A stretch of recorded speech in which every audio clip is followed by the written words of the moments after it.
I want to talk about something that's been a major part of my life for a long time, and it all revolves around the conversation I had in the first or second grade. I can't pinpoint it, um, but it's first or second grade.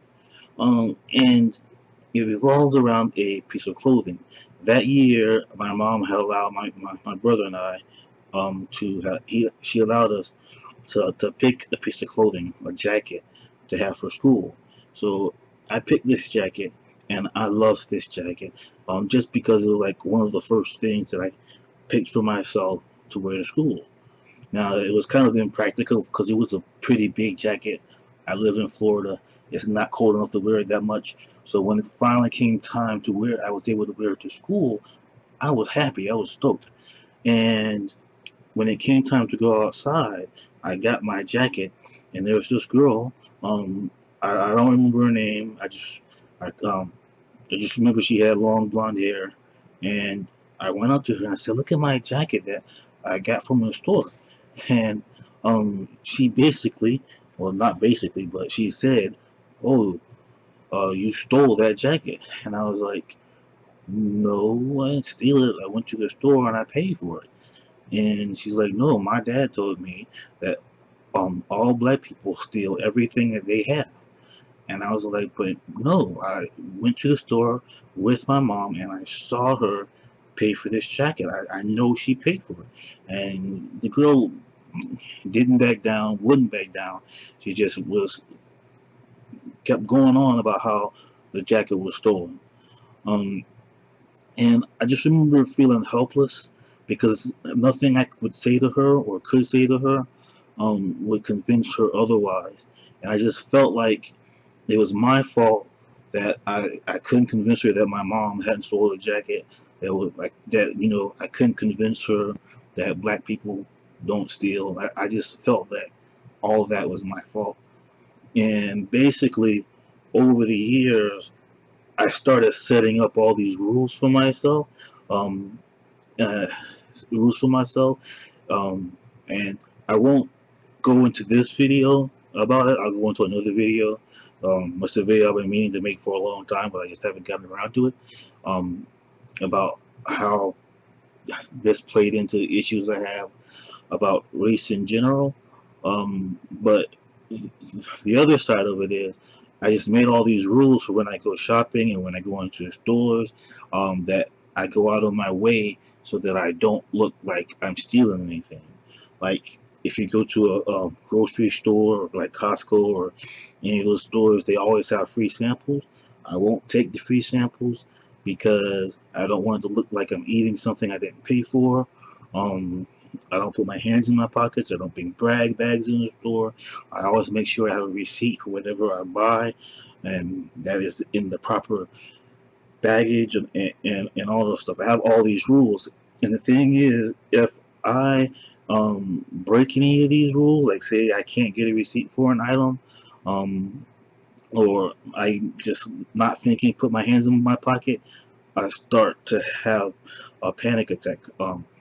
And I start panicking and like taking short breath and just going through all the steps of the panic attack. Um, and most of the time, I have to leave the store. Um, and then I just feel like I'm being watched all the time, and it just starts a whole snowball of horribleness. Um, and the thing is, this conversation, I've replayed it in my head over and over and over and over throughout the years. Um, just what could I have said to her uh, that would have convinced her that we didn't steal the jacket? And I talked to my therapist about it. We were talking about my core beliefs and what I felt about myself and where these core beliefs came from. And basically, she said the same thing my wife said when I told my wife about this conversation. And it was that, one, I wasn't having an argument with this girl. I was having this argument with her father or her parents who were racist, who were teaching her to be racist. So really, there was nothing I could have said.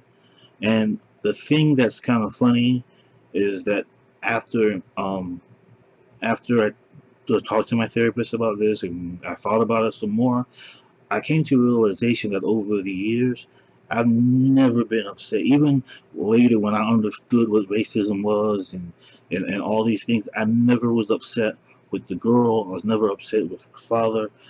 I was not upset with them. There was always the bad feelings and the anger, and the helplessness was always on my end of it. And my therapist says that basically what it was is that it's the same thing as if a child's parents get divorced, and then the child blames themselves for the divorce, even though it has nothing to do with the child. That's what I did.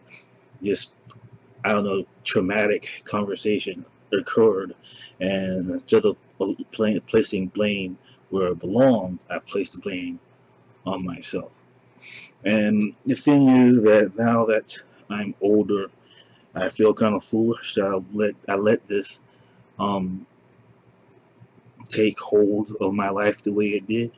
And now my doctor's helping me learn to, I don't know, I don't know if it's part of the OCD or whatever, but she's helping me learn to break the rules by going out in places, eating samples, putting my hands in my pocket, which I just like thinking about it makes me. But anyway, so yeah, I'm learning to break the rules.